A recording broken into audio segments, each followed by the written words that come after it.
and welcome back to this edition of NBC News. I'm Amelia Guerin. And I'm Brooke Pacchiola. Amelia, I have to say, as excited as I am for this broadcast, it's kind of sad that it's our last one. I know. It's making me look back on my childhood and how fast it's all gone by, especially my memories of elementary school. Yeah, I miss when our hardest schoolwork was coloring. Same.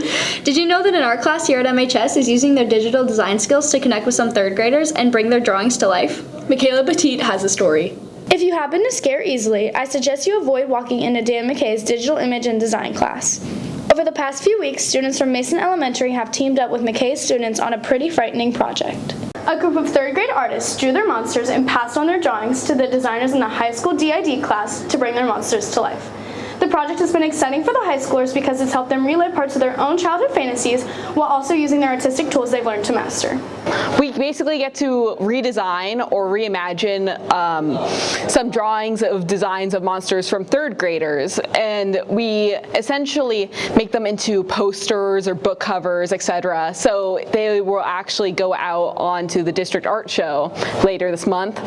And my favorite thing about that is being able to really bring these kids' drawings to life in a more realistic or even cartoony way. Personally, I decided to draw out the monster itself and draw concepts and stuff before painting it, while other people would use Photoshop to make different textures. The fact that I was able to successfully transform this kid's vision into something more real life while still keeping it that kid's design is really important to me, and I'm proud of that.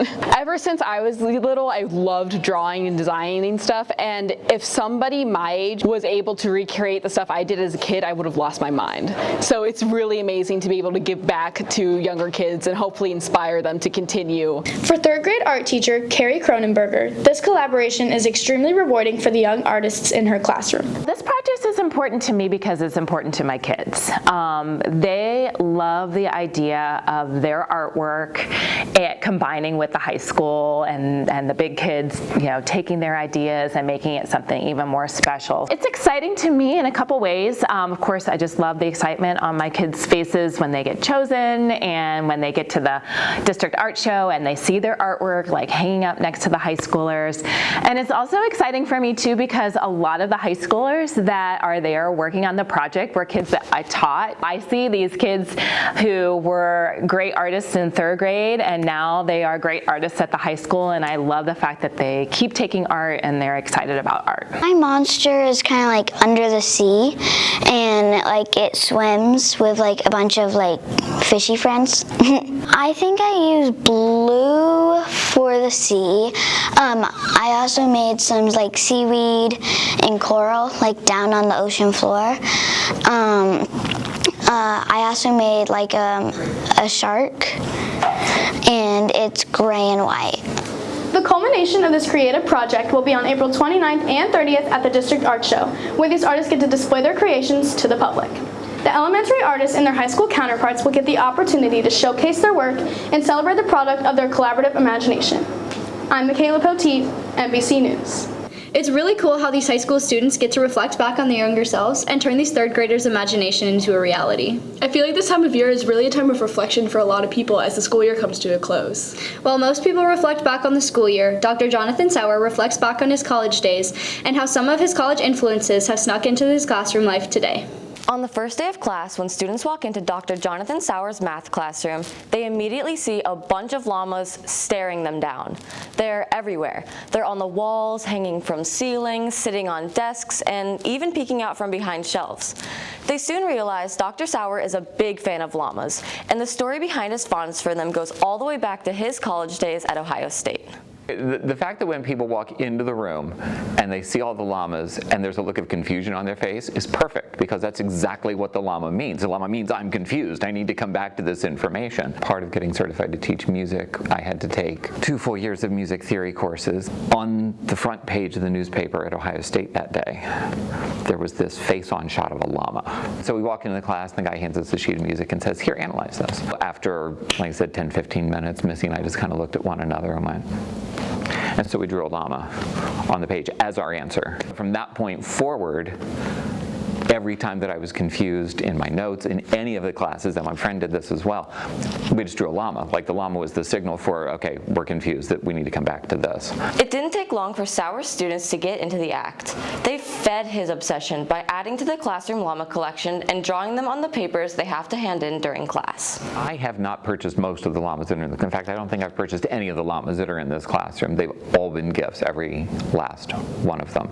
I got him this bad boy. I was like, it was just in my room, so I was like, I feel like this thing would have a better home in this class with probably over 300 llamas. It's like the scene in Madagascar where like everything's dark, but you see all like the little animal eyes. Maybe it could be like that to other people, but I'm kind of tough, so I didn't get scared by any llamas. Everyone needs to go through phases, you know, we're wondering when this one will end. I have drawn a llama on my paper like once.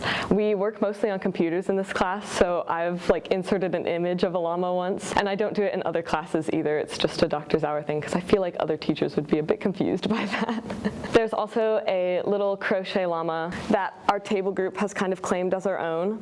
We named it Winston. It just sits there as moral support most of the time. They're very cute. My friends and I used to have a llama obsession ourselves like back in the day, so it's just kind of fun to reconnect with that.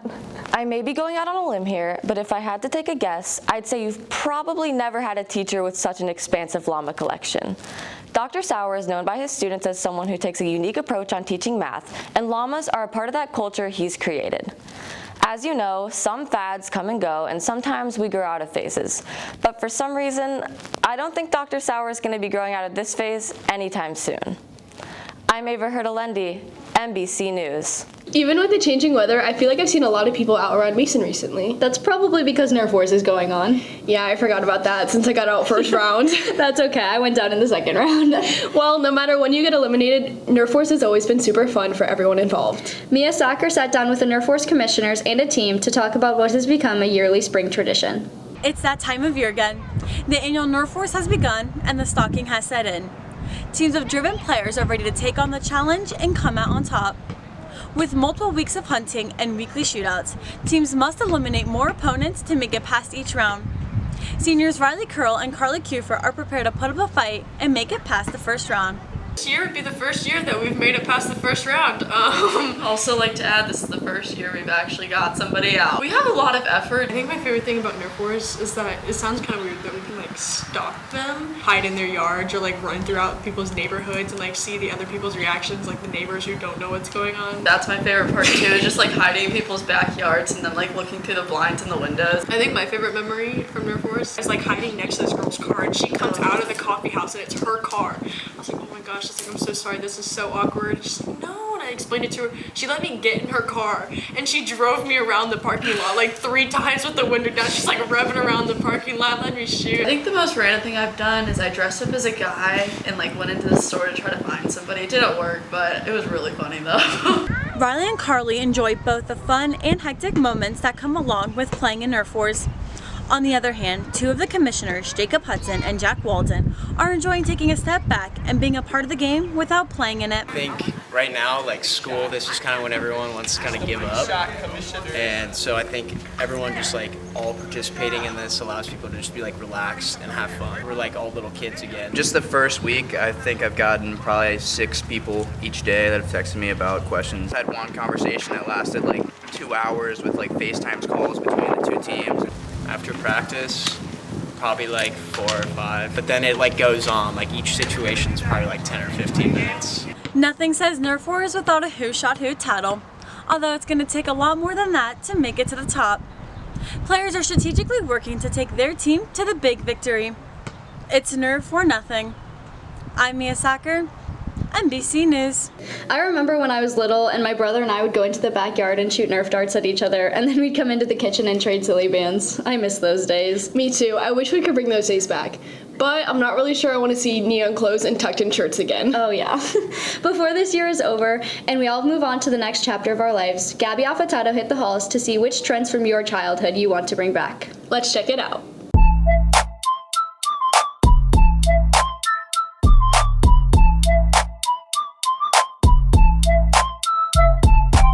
As As we begin to wrap up the school year, our class of 2022 seniors are beginning to look towards the future. Since our soon-to-be graduates are leaving Mason in a few short weeks, I've decided to take a trip back in time and hit the halls to ask students what trends from their childhood they would like to bring back. What is one trend from your childhood that you would want to bring back? The floss. Oh! Probably ripping around that ripstick on the pavement. Did you ever wipe out? I don't want to talk about that. Watching Barbie movies. She still does that, by the way. The leashes. What? The leashes on the kids. What? What is one trend from your childhood that you would bring back? Mannequin challenge. Do you think you can get everyone right now in the hallway to stop? Yeah. Everyone! Mannequin challenge! Did you do it? Okay. I kind of thought Pokemon cards were fun. Can you show us? Yeah, sure. Show. Oh, yeah. We should probably trade at lunch. Maybe. Well, I used to swallow beads. But, how many trips to the hospital? 0. They came out naturally. What's the question? You can't take my mic. I would say the dab. It would definitely be Heelys. I rode around in them a lot as a kid. 100% silly bands. Rainbow loom, the bracelets and the charms to put on things. Like the feather in your hair. Okay. Rainbow loom because I always made really fun ones and I had so many. I think that so many people have said that we're gonna try to get Comet Zone to sell them. Oh, perfect. The Zuzu pet things. You know those hamsters? No one else knew that. I love Zuzu Pet. You should do the plates. Remember like the Zoo Pal plates? Yes. Where it had the different animals and you could like put all your Yeah. Twinkle toes. Hello pets. Hello pets. I had the ladybug one. I had the unicorn. Andy's coming. Oh my. What do we do? Childhood nostalgia always brings back memories from the good old days and reminds us to never take the time we have for granted. Although the general population may have moved on from Rainbow Loom and the Mannequin Challenge, I'll still trade silly bands with you anytime. I'm Gabby Affitaro, NBC News. Hi, I'm Anna and I'm a member of Hope Squad. In case you didn't know, this week is Hope Week. Hope Week is dedicated to bringing awareness of suicide prevention and supporting mental health as well as implementing self-care. We hope you've been able to participate in our daily themes and have been following along on our social media to learn about how you can contribute to ending the stigma around mental health and the importance of taking care of your own. We look forward to seeing you wear rainbow tomorrow and yellow on Friday for GSA and suicide prevention support. Thank you so much. Are you tired of wearing the same old boring clothing every day? If that's the case, come on down to the Comet Zone. Open every day during lunch except for Thursdays. The Comet Zone is filled with many options to have you looking fly every single day. From sweatshirts to t-shirts to jackets, the Comet Zone has clothes for every occasion. Come on down to the Comet Zone for your Mason spirit needs. The Comet Zone, your one-stop spirit shop.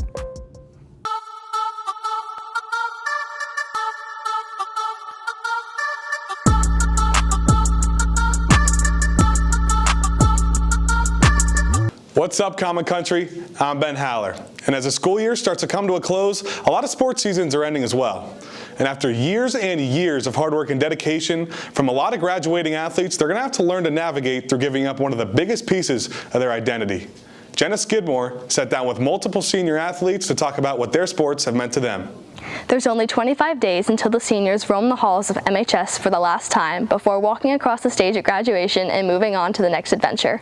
For many students, college is an exciting change full of new friends and new opportunities. But for student athletes who don't plan on playing at the collegiate level, this transition hits a little closer to home. 4 senior athletes reflect on the conclusion of their athletic careers and what they think the transition to college will look like next year without having the team aspect they've grown accustomed to. It becomes way more than just, oh, I play basketball. It comes to like a lifestyle, like honestly. Like I've just dedicated so much time and always worked on my craft that it's just like, you know, this is a part of me now. And I've been doing it for so long that I can't imagine myself without it. I mean, it's gonna be different. Like I've always been on a team. I've always played with someone. I've always had like the guys to, you know, hang out with and do stuff with. It's definitely gonna be like a challenge, but I mean, I'm definitely gonna play some club sports or something like that, or just find a community to join, you know, so I have that sense of like team again. For me personally, it's been so hard to find things outside of soccer that have impacted me and influenced me to do other things and find other things in my life. And it has been hard, but it's also been a great experience. And I love being able to find things that are meaningful and really I will take with me for the rest of my life, whereas soccer is not forever. I think after my last game, I was sad that soccer was over, but I also realized that my time was done and I had done what I could and I had made my mark, and it was like time for other people to do it, and it's time for me to move on with my life, and like there's other things that I'm ready to focus on now. Being a part of a team is more than the game itself.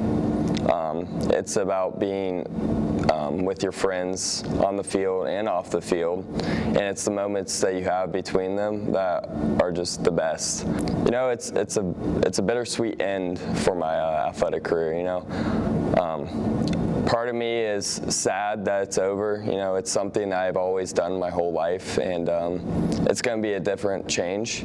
And then part of me is glad that it's over because I'm ready for my next chapter. One of my favorite moments of the cross-country season was qualifying for state at our regional meet, and I just thought to myself, I can't believe, you know, like these 4 or 5 months we put in this much time and we're here and we made it, and I finally reached the goal that I wanted my entire high school career, and I accomplished it, and now what? I mean, it's taking a whole part of your life and just stopping it. It's not like it ever leaves you, but you know, it's not going to be the same.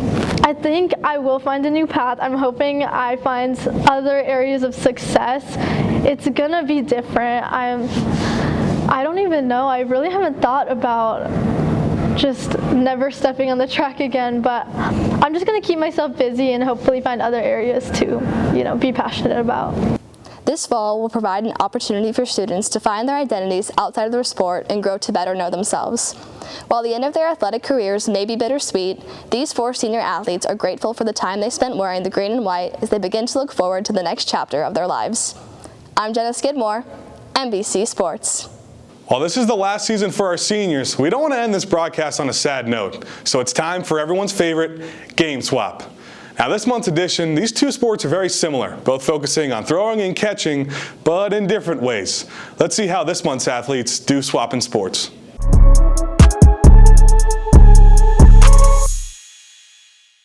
Hey everyone, and welcome back to Game Swap. This week I'm joined by varsity lacrosse player Livy Oler and varsity baseball player AJ Lefton, who are going to switch spots and put their knowledge of a different sport to the test. So, are you guys ready?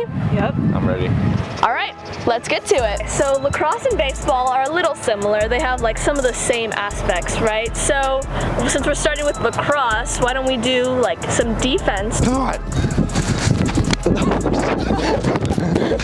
I wasn't ready. Where's my goalie? What is the critical rule to getting on balls? Get low. So you want this butt low and then your actual butt low. Butts down. Yeah.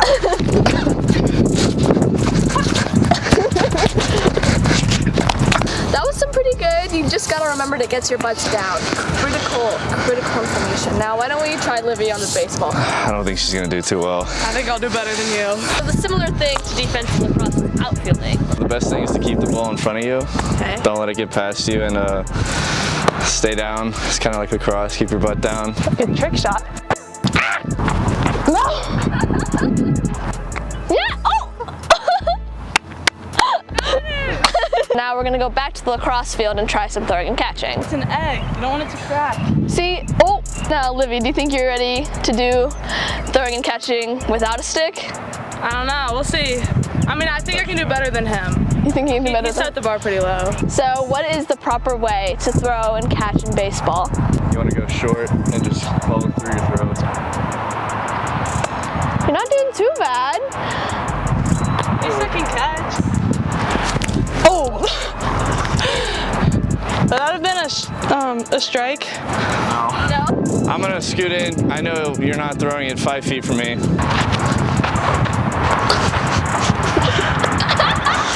All right. I think we did good. Now, why don't we go back to the lacrosse field to work on the last skills? So, Livy, what should AJ do so that way he can get the ball in here? It's the same thing with like passing to, you know how you want it like right in your pocket? Yeah. So that's same with like when you're shooting. Just run up and... Yeah!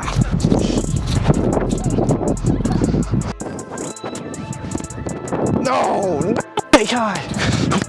No! I'm not very good at this. Yes! Yes! Yes! I'd say like 7.5. Alright. That was a little rough. Maybe like 4. Yeah. 5. Yeah. Shooting, he got pretty good towards the end. I feel like 9. 9. Alright. Now you were hitting as the last one. What you're gonna wanna do is get in your stance, feel comfortable, get ready for the pitch, and then right when the pitch comes, you wanna load back, put your hands back, your legs forward, get in your back hip, and then you're gonna wanna elbow in, go all the way through, follow through. Jesus. I'm ready.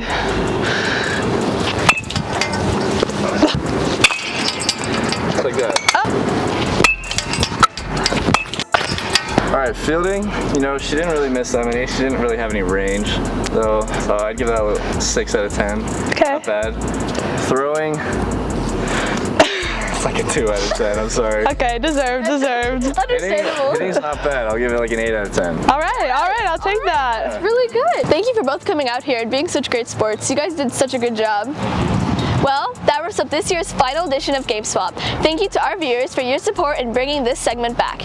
And be sure to get hyped for next year for more sport switching shenanigans. Until then, I'm Lydia Lisko, NBC Sports. With that, we wrap up this month in sports. Now back to Amelia and Brooke at the desk. Well, that wraps up this edition of NBC News. As always, we're committed to bringing you the news of students making the news. And like Brooke said earlier, this will be our final edition of the 2022 school year. We couldn't do it without the fantastic help of our cast and crew. So for our last broadcast, we want to invite the seniors on to say their final sign-off. From everyone in front of and behind the camera, I'm Brooke Pacchiola. I'm Michaela Poteet. I'm Jenna Skidmore. I'm Avitya Thiag. I'm Ben Haller. I'm Ellie Samini. I'm Evan Amazon. I'm Kennedy Rader. And I'm Amelia Guerin. NBC News. We'll see you later.